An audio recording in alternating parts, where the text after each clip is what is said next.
Hola, continuamos con la clase de agroclimatología.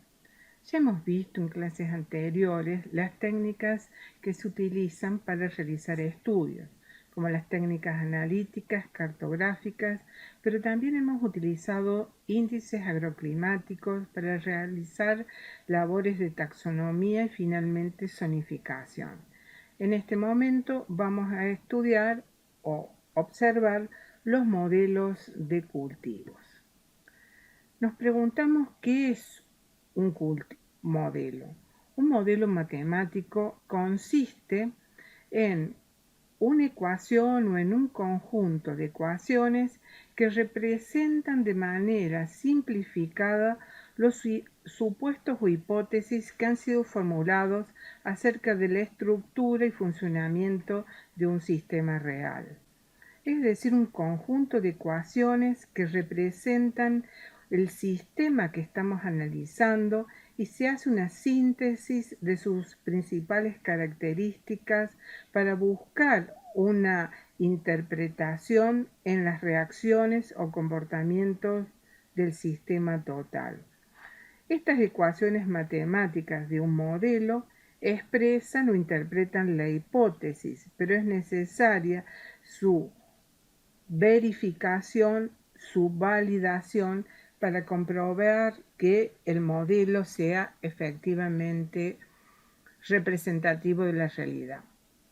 En agronomía, las entradas son datos de clima, del suelo, manejo, cultivo, y luego en el modelo, mediante las ecuaciones, se tratan de ir representando el crecimiento del cultivo y sus relaciones con la disponibilidad de agua, pero también con la disponibilidad de materia orgánica y de nutrientes. Combinando esas ecuaciones, tenemos las salidas como rendimientos, bioquímica del suelo, dinámica del nitrógeno, del carbono, del fósforo y también el balance de agua. Estos modelos de crecimientos son muy utilizados en la producción de materia seca total. ¿Por qué? Porque la producción ganadera en la República Argentina, sobre todo en la parte del centro oeste del país, se realiza a campo y lo que los animales consumen son las pasturas que crecen allí de manera pristina. Es decir, la producción de esta materia va a depender de las condiciones del clima, del tipo y fertilidad del suelo, la composición botánica de la pastura, la estructura de la vegetación y también los niveles de fertilización si se aplican. Es decir que en esta producción primaria tenemos como elemento importantísimo el clima y su relación con el suelo, que almacena el agua suficiente como para que se pueda expresar la diversidad botánica y que ésta se mantenga y se perpetúe en el tiempo para asegurar esa producción. Los modelos que representan esta producción de materia seca pueden ser algunos como modelos basados en la precipitación anual. Estos modelos van a relacionar la productividad primaria con la cantidad de precipitación anual, usualmente con un factor de corrección o ecuaciones separadas para considerar empíricamente las distintas condiciones edáficas, suelos de alta o baja capacidad de retención, y ambientales, regiones con lluvias de verano o regiones con lluvia de invierno. El ejemplo que les presento está graficada la situación de la precipitación anual en milímetros y la cantidad total de materia seca en toneladas por hectárea. Esa relación en verde corresponde a un régimen monzónico y en violeta a un régimen mediterráneo. ¿Cómo lo analizamos? Si tomamos este valor de 500 milímetros anuales de precipitación, observamos que en un régimen monzónico la producción es de 2.518 kilogramos por hectárea, mientras que con el mismo milimetraje, en un régimen mediterráneo, la producción es de 7.312 kilogramos por hectárea. ¿Por qué esa diferencia igual milimetraje? Porque los gastos a través de los procesos de evapotranspiración potencial son mayores en los meses de verano que en los meses invernales. Y esa diferencia hace que en un régimen mediterráneo dispongamos de mayor cantidad de pastura para igual milimetraje en la precipitación anual. Pero también existen modelos estacionales de crecimiento que calculan la extensión del periodo de crecimiento relacionando la producción primaria en pastura sobre la base de un balance de agua del suelo, mientras que los valores de evapotranspiración real se mantengan por encima de un determinado nivel a escala diaria o semanal, y un modelo es el que les presento donde IC es igual a IH por IT, donde IC es el índice de crecimiento, IH el índice de humedad que oscila entre 0 y 1, IT el índice de temperatura entre 0 y 1. La extensión del periodo de crecimiento se computa como el lapso en días, semanas, décadas, durante las cuales las condiciones hídricas y térmicas indicadas por el índice de crecimiento se mantienen por encima de determinados umbrales mínimos que son establecidos de acuerdo al tipo de pastura considerado. También existen otro tipo de modelos de simulación donde el valor de la evapotranspiración real es relacionado directamente con la producción primaria de pasturas.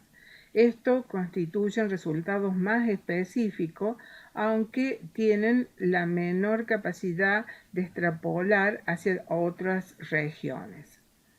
El modelo que vamos a estudiar es el modelo de simulación como el de Reddy y Timberlake, que necesita como datos de ingresos la precipitación media anual, pero que es superada 3 años de cada 4, es decir, es la precipitación media que se da en el 75% de los años. También la desviación estándar en ese monto de precipitación, la evapotranspiración anual calculada por la fórmula de Pettman, y por supuesto la capacidad de retención del suelo, la capacidad de almacenar agua que tiene el suelo de la región en estudio. El modelo de aplicación es válida solo cuando la pendiente del terreno es despreciable y no hay cobertura de árboles o arbustos. Y también este modelo contempla la posibilidad de fertilización. ¿Cómo se realiza este modelo? La producción total de materia seca en kilogramos por hectárea se realiza mediante 3 pasos. El primer paso es calcular la efectividad de la precipitación y utiliza los valores de precipitación y evapotranspiración potencial. Entonces, la efectividad de las precipitaciones es igual a la precipitación por 1800 sobre la evapotranspiración potencial. Tengamos en cuenta dos aspectos. La efectividad de las precipitaciones denota el grado de utilidad o eficacia de la lluvia con respecto a la aridez de un lugar, porque una precipitación efectiva de 100 milímetros en una zona templada es mucho más productiva para la agricultura que en una zona tropical árida. En esta ecuación, la precipitación es la que ocurre el 75% de los años y la evapotranspiración potencial es la calculada por la fórmula de Pettman. El segundo paso consiste en calcular la evapotranspiración real, es decir, otra manera de hacer un balance. Se calcula la evapotranspiración real usando el valor de la efectividad de las precipitaciones y la capacidad de retención del suelo. Entonces, la evapotranspiración real es igual a la efectividad de las precipitaciones menos el escurrimiento. El escurrimiento se calcula a través de una constante B por la efectividad de las precipitaciones dividido 100 elevado al cubo. Y B es el resultado de esta constante 15,24827 por la capacidad de retención del suelo elevado a 0,8. Tenemos que hacer una acotación porque de acuerdo con estas ecuaciones, el valor de TR va a crecer y luego comienza a declinar a partir de un valor máximo de la efectividad de las precipitaciones.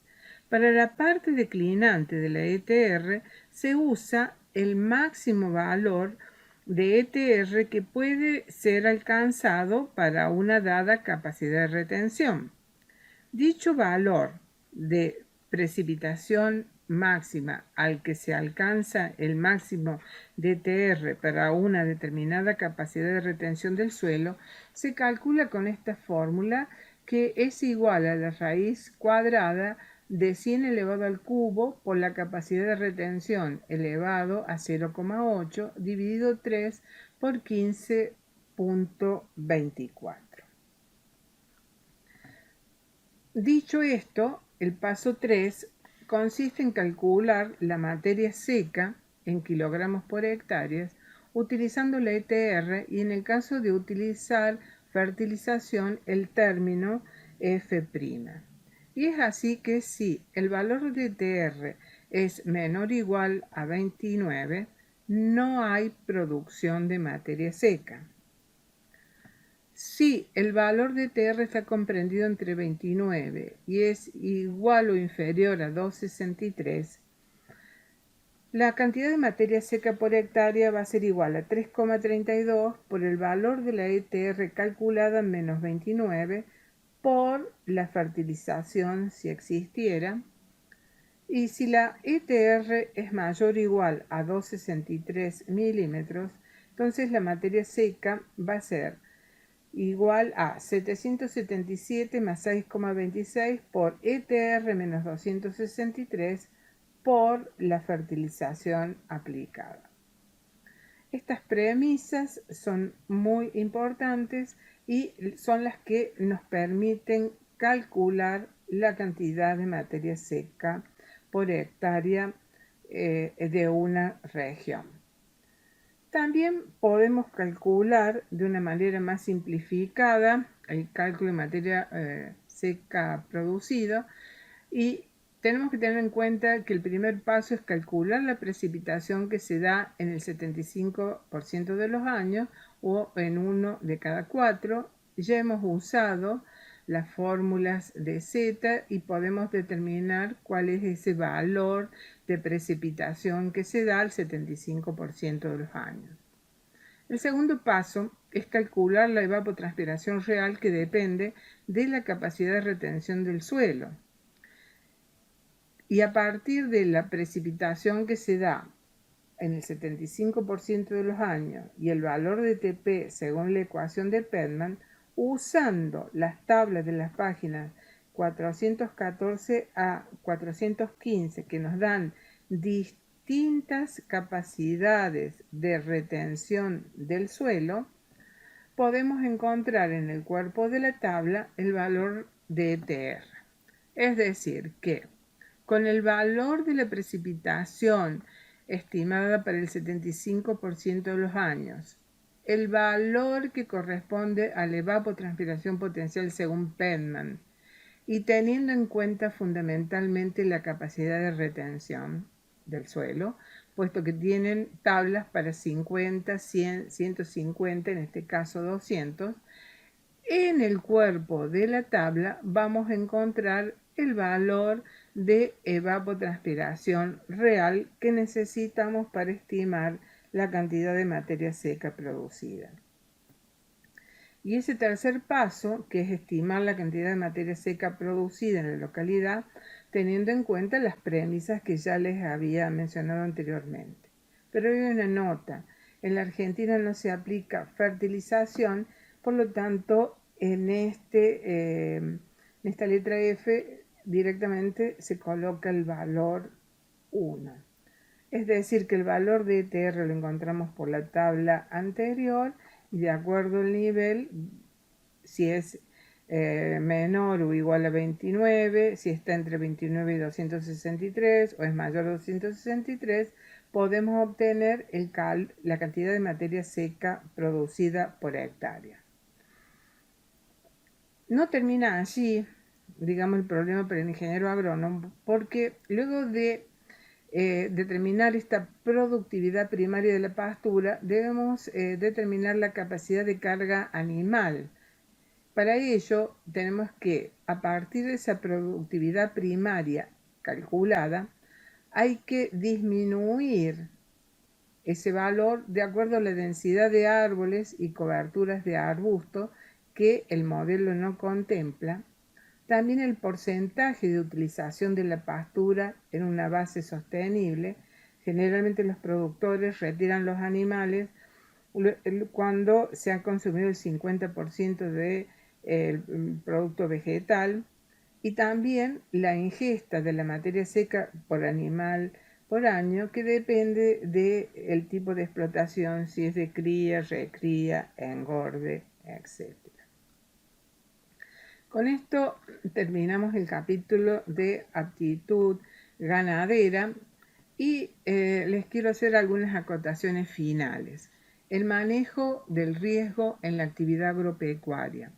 Generalmente tenemos que el riesgo es el producto de la amenaza, que es la probabilidad de que ocurra un fenómeno adverso, una helada, granizo, descensos térmicos marcados, por la vulnerabilidad, que es la susceptibilidad que tiene el sistema productivo a ser afectado. Es decir, por ejemplo, en la etapa floración de los frutales, la ocurrencia de una helada. El producto de estos dos elementos, amenaza y vulnerabilidad, nos da el riesgo, que es la probabilidad de que un fenómeno climático impacte negativamente en el sistema productivo. Es decir, que el ingeniero agrónomo debe manejar estos aspectos, amenaza y vulnerabilidad, para calcular el riesgo. Esto lo podríamos haber analizado cuando ustedes desarrollaron la disminución de los rendimientos de acuerdo a la deficiencia en el cultivo de maní, que eran distintos, la disminución en los rendimientos, de acuerdo donde ese estrés hídrico afectaba, en el periodo vegetativo, en la formación de la cosecha, en floración. Por eso es que se ha estado viendo a lo largo de la asignatura lo que corresponde al periodo de siembra adecuado, cuando se desarrolla el cultivo, el momento de cosecha, para obtener rendimientos adecuados, determinar también cuáles son los periodos críticos de algunos cultivos, en este caso en el maíz, cuando tenemos el estadio 15 días antes de la emergencia de la espiga femenina hasta 15 días después, que es muy sensible con el agua en el suelo y la humedad en la atmósfera. No estamos exentos de peligros como las sequías. Esta corresponde al septiembre del 2008, donde vimos que fue una sequía histórica, que es la que produjo la mayor disminución en los rendimientos en varias décadas de producción realmente que se incrementaba, o la sequía un poco más parcial que ocurrió en los meses de enero, febrero, marzo en Córdoba, donde se registraron los valores mínimos históricos. Lo que está con negro son los valores medios y los valores con las barras, los valores registrados en todos los departamentos de la provincia de Córdoba. La sequía por lo general es un fenómeno localizado. Pero también para su información, lo que hemos venido viendo se refiere a todos los aspectos para planificar producciones agropecuarias, pero para la toma de decisiones en la producción, es decir, en el día a día, es importante informaciones de este tipo que se obtienen en el servicio meteorológico, por ejemplo, estas imágenes MODIS, que les marcan la disponibilidad de agua, muy distinta. En el año 2015 vemos el índice verde que cubre la parte central, que la del año 18, que como vimos estaba afectada por una sequía. O este tipo de información que la NASA Harvest preparó durante esta semana, donde nos habla de las deficiencias de agua, sobre todo en Córdoba, lo que está más rojo, que realmente falta agua para los cultivos sembrados de trigo, no así en la provincia de Buenos Aires o aquí en el límite entre Corrientes y Uruguay. También estos pronósticos de temperatura media y anomalías de precipitación que presenta mensualmente el Servicio Meteorológico, esta información con respecto a la situación de disponibilidad de agua del suelo mediante balances donde se presentan los valores que corresponden a una determinada oportunidad y también el desvío, o sea, la anomalía con respecto a un valor climático. La Oficina de Riesgo Agropecuario presenta dos tipos de información. Por un lado, cómo se están desarrollando los distintos cultivos, pero también las reservas de agua, es decir, si tenemos zonas con sequía, donde tenemos inundaciones, donde hay excesos. Esta también es una información importante para tomar decisiones. Y sobre todo quiero cerrar la clase hablando que cuando hay alteraciones en el sistema climático, como el incremento del efecto invernadero atmosférico que está produciendo un calentamiento global, esto va a conducir a cambio en las condiciones predominantes y por supuesto esto conduce a la alteración en los patrones de distribución de las plantas y cultivos y sobre todo alteración en los patrones de producción. Con esto se termina la clase de agroclimatología. Gracias.